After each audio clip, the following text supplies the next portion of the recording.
ปิ้งกูนะโดยสบายดีปิ้งอ่ะปิ้งอ่ะเห็ดขนมจีนเห็ดกระปุ้นหากินน้ำกันเล็กน้อยแล้ว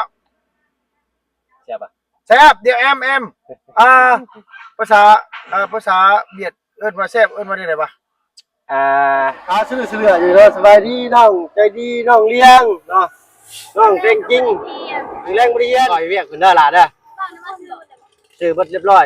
เนาะเดี๋ยวหิวข้าวแล้วเอาซอยเพิ่นเฮ็ดไว้ซั่นยังไงเนาะคาราวานรถจักรว่าซั่นซะมาแล้วบาดพี่น้อยเนาะเอาเพิ่นได้เดินทางล่วงหน้ามาก่อนพี่น้อยเนาะหลังจากซื้อข้าวซื้อของเช็ดเป็นที่เรียบร้อยก็ได้เนาะเอามื้อนี้ได้เวลารังสรรค์เมนู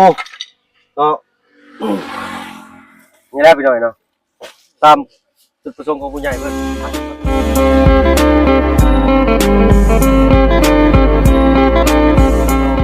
ทักทายเด้อพี่น้องเด้อเนาะกับทักทายสบายดีผู้ใหญ่ใจดีและ FC เบิร์ดทุกท่านที่เข้ามารับชมช่อง YouTube บ่เพิ่นเคยหลายคือเก่าเนาะสบายดีทั้งบ่ตูนเอ้าหาลุงเฮิมเด้อหาลุงเฮิมเด้อเลยไปกันได้ข่อยสิย่างกำลังก็ได้และหลังบ้านแล้วเอาระบบกระจุนกระจายรถจอดไว้ข้างทางครับว้าไปพุ่นแล้วหาลุงเฮิมพุ่นไป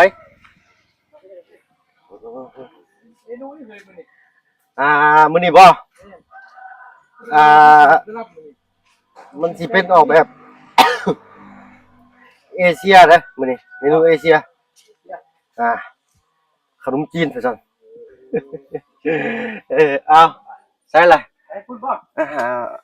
พุ่นแล้วเพิ่นอ้ายพุ่นเนาะพุ่นบ่ไปไก่ใช่จ้ะจังว่าสิเอิ้นนั่นได้คำด่าอยู่ลืมชื่อแล้วได้ค่อยเด้อลืมไม้บ่สบายดีคำด่าเอาดิ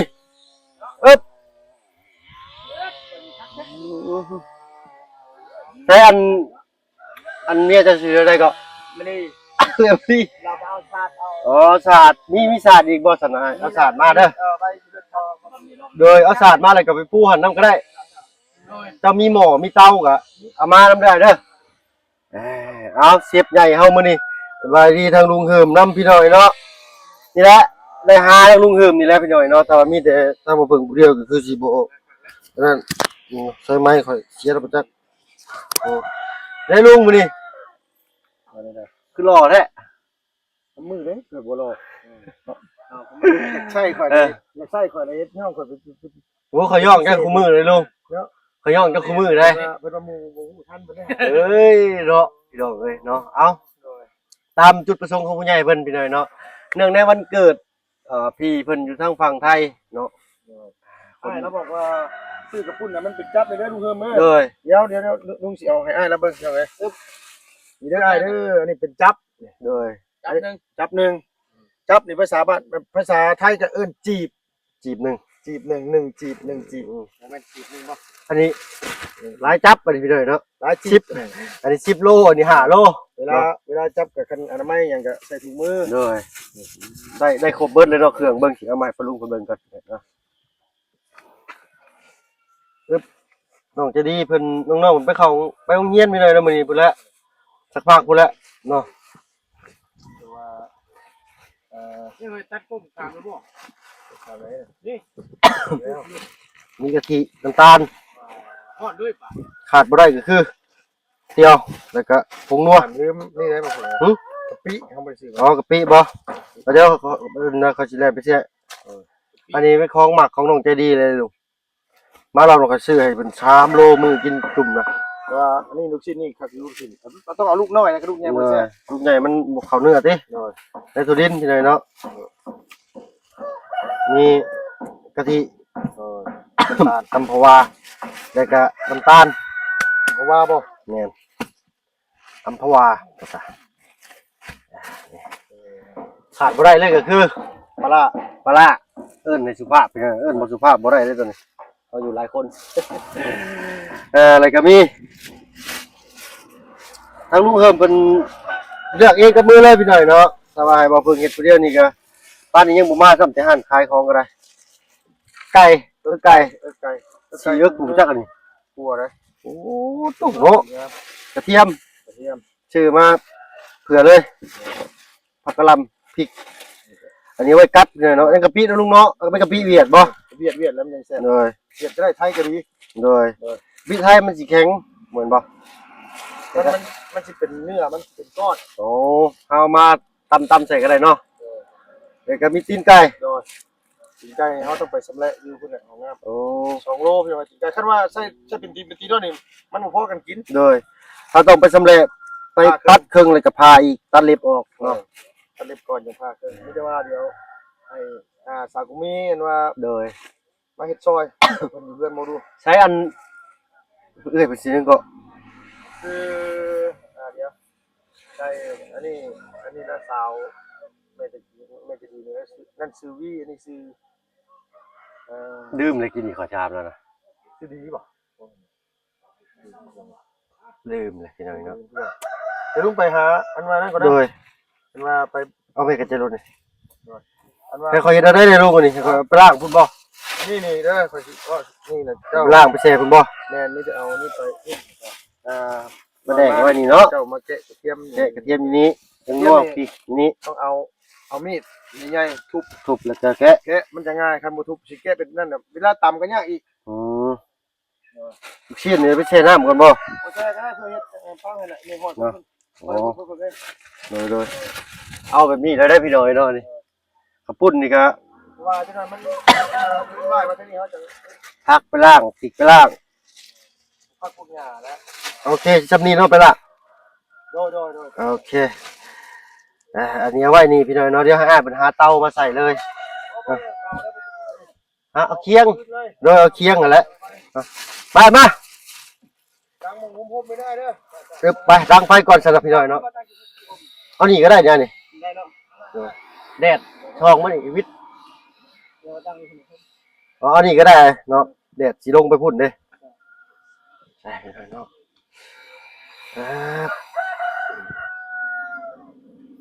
น้องใจดีบ่อยู่มื้อนี้พี่น้องน้องใจดีไปเฮียนเนาะโอ้ดีก็บ่เป็นหยังให้น้องเพิ่นอดสาเฮียนเอาก่อนพี่น้อยเนาะ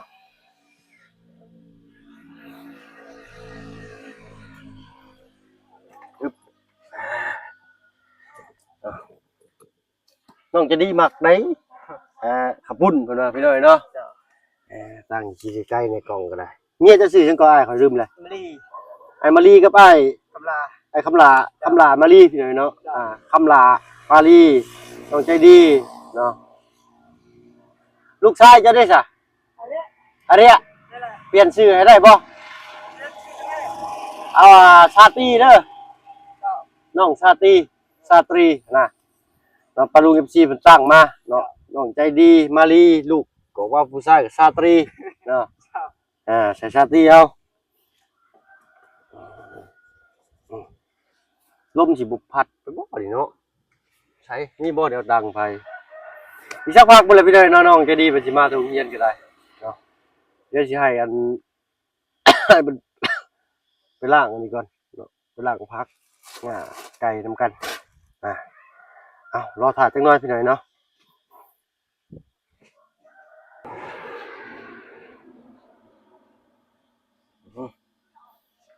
ติดอยู่บ่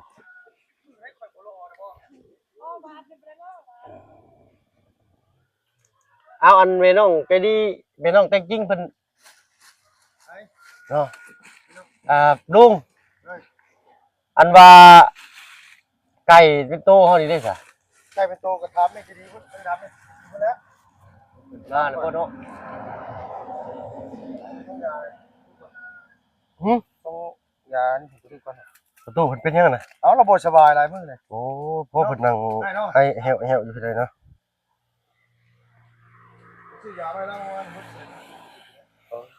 ก็เฒ่าซำเนาะ น้ำหน่อย เลย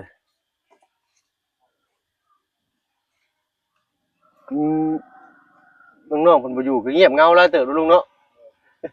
นี่ยินเสียงจักรจันทร์ลี่ไล่อยู่ฝั่งข้ามห้วยไปพุ่นพี่หน่อยเนาะ เราชีวิตเราบ้า 11 โมงเนาะ เป็นโมงกันเลิก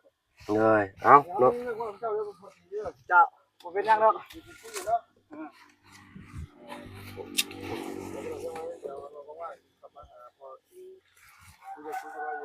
อืม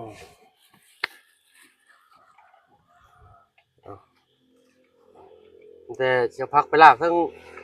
เอ้ยมารีเพิ่นได้สิเพิ่นไปเอาหยังน่ะ เราเอาชาติเอา อ๋อศาสตร์ จอกเอา โอ้ลำบากเนาะถ้าว่าบ่มีน้องใจดีพี่หน่อยเนาะ เขาดิเราจะเที่ยง10 โมง ลูกก็ เรา ติ มา ด เด้อ แม่ซ้ำ มาลินอยู่นี่ครับก็เมียเขาดิ เลย แล้วเห็นช่วยแล้วว่าจันเรามาตอนแรกก็ว่านั่น อืมอันนี้ก็พากันตื่นมาตั้งแต่7 โมงพี่หน่อยเนาะมาหาซื้อข้าวซื้อของ บ้านนี่เขาเราเพิ่ง เลย มีพี่เด้อเราเตรียมเอาชาติเอานั่นเลย พอดีแล้วเฮาเฮ็ดแล้วตะเวนก็ลงพุ่นก็ค่อยหันพอดีพี่หน่อยเนาะ เราถ้าให้ตัวช่วยเราบอกโอ้พูดตอนแรกพูดเรามา เลย 4-5 โมง มีแต่ว่าเอาหม้อน้ำมีบ่น้ำเป็นกระตุกชาวลิตรเจ้าเนาะ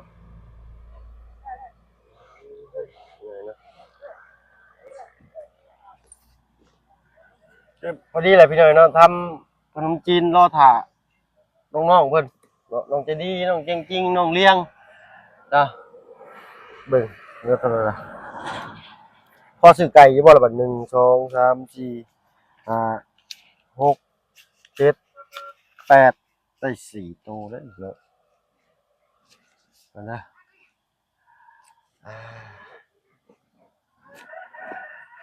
อันน่ะเราจะได้เกาะเมนูเจดีเป็นพี่น้อยจะเป็นนี่ไก่เป็นอันนั้นหรือบ่ไปเบิ่งกันพี่น้อยนะแม่น้องเจดีแม่น้องจริงๆใส่ไก่แม่เด้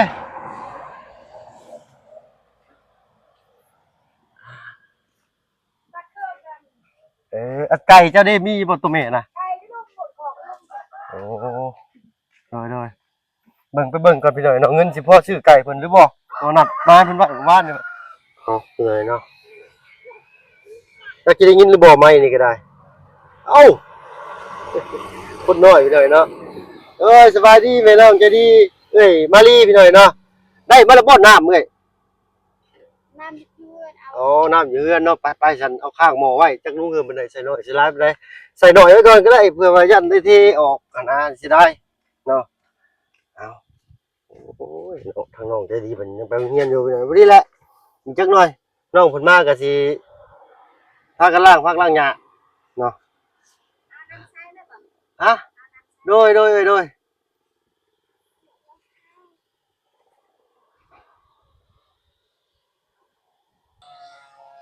าได้เบิดทุกอย่างพี่น้อยเนาะยังเหลือแต่ปีกล้วยบาทนี่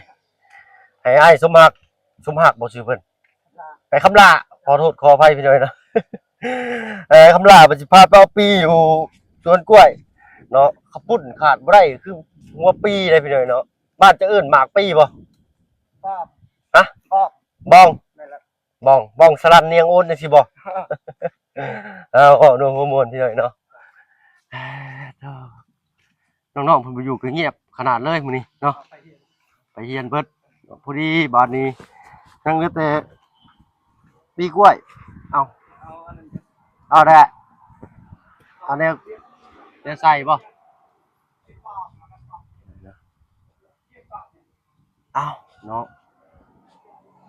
ถากจักหน่อยเอาพี่น้อยเนาะก็ได้ราคาไก่น้ำเมน้องใจดีเมน้องจริงๆพี่น้อยเนาะเอากลับสบายดีปะลุงเพิ่นได้เลยเนาะไก่ตัวละ160,000 4ตัว อันไหนในประตูเขาเคยคิดเลขกันแน่มาพี่เจ้าพี่มายืมเคยคิดเลขแน่เจ้าเลยมาใส่โอเคเซตตัว1,600ด้วยเนาะคูณ4 6,400,000ไก่มี5ตัวพี่หน่อยเนาะคนแถมไปตัวเมียตัวนึงว่าซั่นซะโดย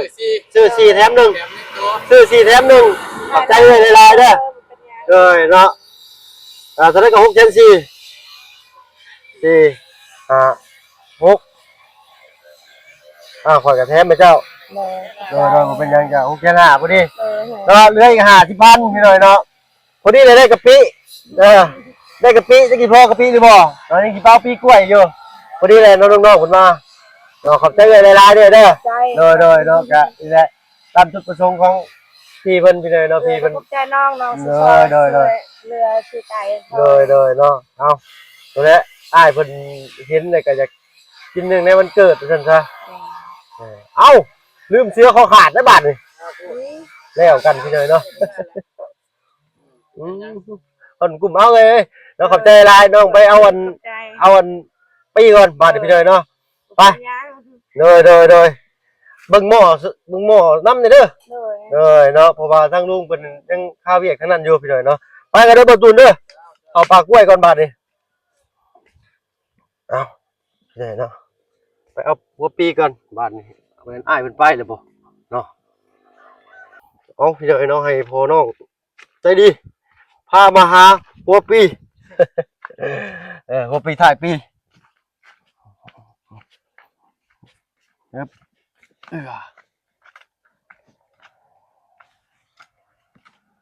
ใส่ละได้บ่ปีเนี่ยได้แต่ว่ามันยังบ่ออกกล้วยพี่น้องต้องให้มันออกกล้วยก่อนโธ่ป่ามันแล้วนี่สะอาดสะอ้างอยู่ได้นี่เนาะชวนมันไปได้นี่ตัวนี้โอ้ของน้องกงมีเพิ่นโอ้ยเป็นไอไปหน่อยเนาะใส่เบิ่งก่อนด้วย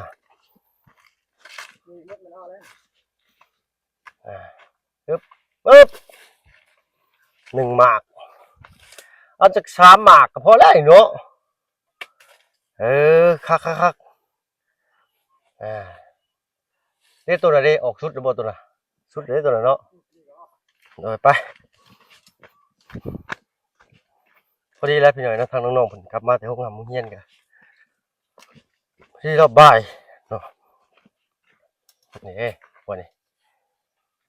จุดหัวนั่นได้ใช่เอาหัวนั่นบ่มันออกชุดระบบกล้วยเจ้าถ้าว่าเขาตัดช้ากล้วยมันก็หน่วยน้อยเลยเนาะแต่ว่าเขาตัดไวกล้วยมันก็หน่วยใหญ่แต่ว่ามันออกมาบ่หลายดีซื่อจุดน่าสิพอแล้วมั้ง3 หัวเนาะเอา4 หน่วยเลยเนาะเอา4 หน่วยบ่เอาสุดแล้วแต่สนเนาะเหลือก็เอาไว้กินกับเมี่ยงนั่นแหละจุดฮ้อนบานนี่พี่น้อยเนาะเรียบร้อยมีแต่เมื่อล่างอะไรก็ซับตีนไก่หน่อยเนาะไก่ได้5 โตเด้อพี่น้องเนาะ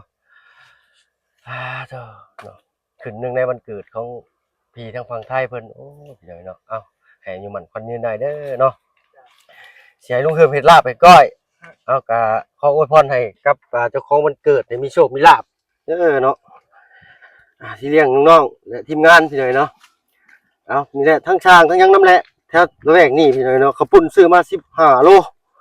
เนาะเบิดเนี่ยเบิดบ้านดงมี15 โลหั่นพี่น้อยเนาะฮ้อนพี่น้องเอ้ยเลยมื้อแรกนี่ฝนนำลงมาอีกแล้วนี่ทั้งบ่พึ่งบ่ย่านดอกพี่น้อยเนาะฝนย่านแต่ไฟฟ้าดับบ่มีไฟ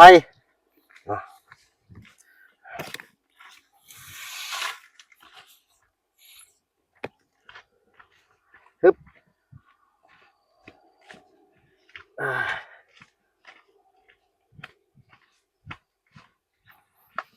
พี่น้องไปเอาไปเบิ่งทึ่งๆอีกหน่อยนึงพี่น้อยเนาะว่าสิเตรียมการจังได๋โอเคชื่อเท่าใดก็เอ้ยสบายดีเจ้าชื่อเท่าใดก็เจ้าน่ะคืออาหารเลยว้ายมีอิ่มท้องอิ่มใจรู้แล้วอันนี้เนาะอาหารซะทั้งมาพึ่งจากบ้านเอ้ยอันล้างผักนำกันหน่อยเนาะเนาะล้างหัวปีซอยเฮ็ดมื้อนี้สิเฮ็ดเมนูพิเศษให้กินเด้อเนาะคือเนื่องในวันเกิดพี่ใจดีทางฝั่งไทยเพิ่นเนาะโอเคก็จะก็ล้างปีถ่าก็ได้เนาะโดยทางน้องเพิ่นบ่อยู่จะหน่อยสิถามลุงเฮิมว่าเฮ็ดหยังอีกพี่น้องเนาะลุงเฮิมเพิ่นเป็นพ่อครัวมื้อนี้เด้อพี่น้องเอ้ยเพิ่นเด้ทางนั้นก็เนาะ เต่าลึกเลยเฮ้สบายดีเนาะง่อยข้ามไว้ได้ผุนมาเลยปักไว้หนึ่ง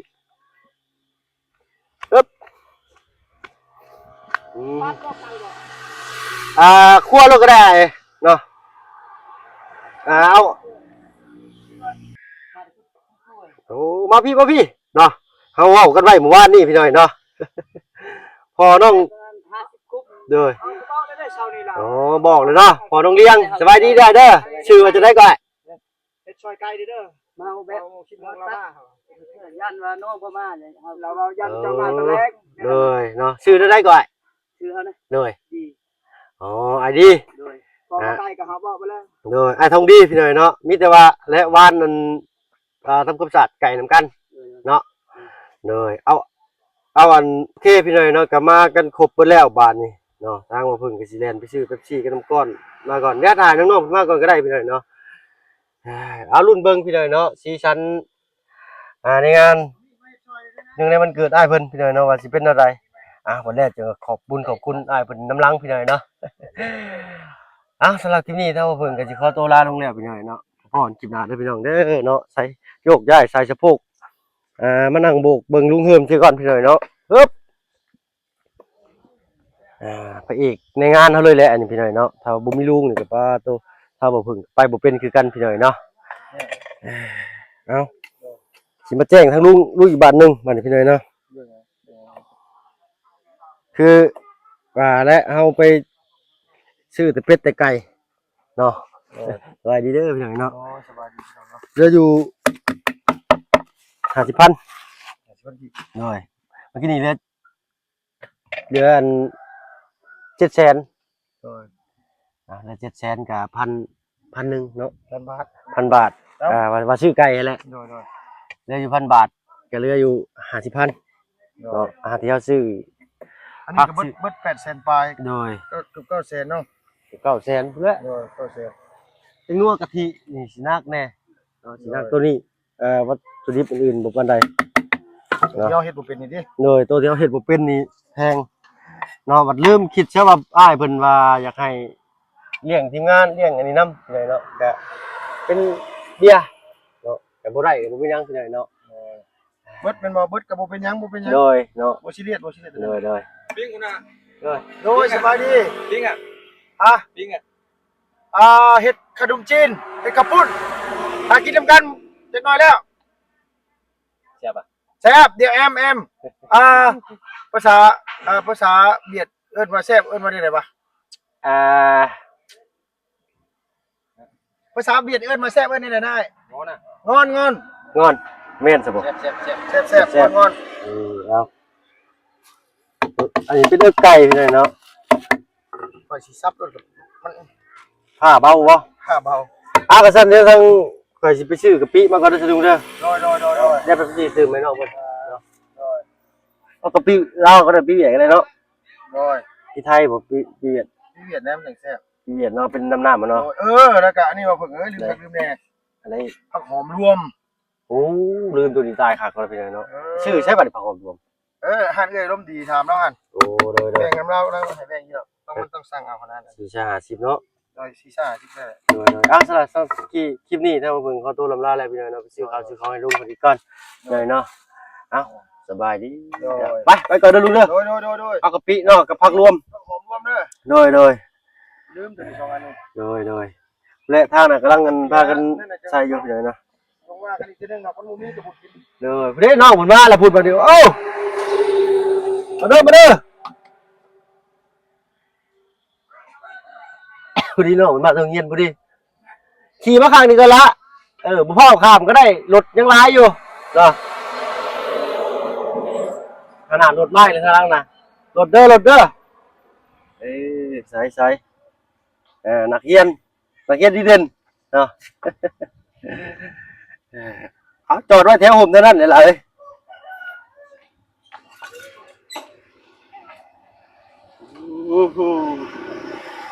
ใส่สุดขาซื้ออยู่เนาะสบายดีน้องใจดีน้องเลี้ยงเนาะน้องเก่งจริงแรงเรียนพอดีเลยเนาะระเบา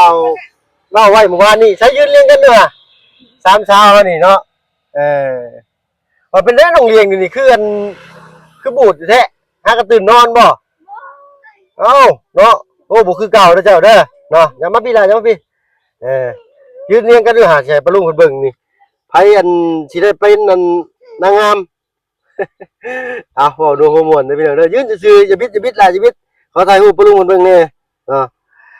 เอามื้อนี้มีแต่เปลี่ยนเสื้อผ้านักเรียนเนาะซอยพุ่นแหละเพิ่นเฮ็ดกระปุ่นเด้อเราหมักได้น้องใจดีเนาะไปซอยเวียกเพิ่นเด้อล่ะเด้อซื้อเบิดเรียบร้อยเนาะเดี๋ยวสิ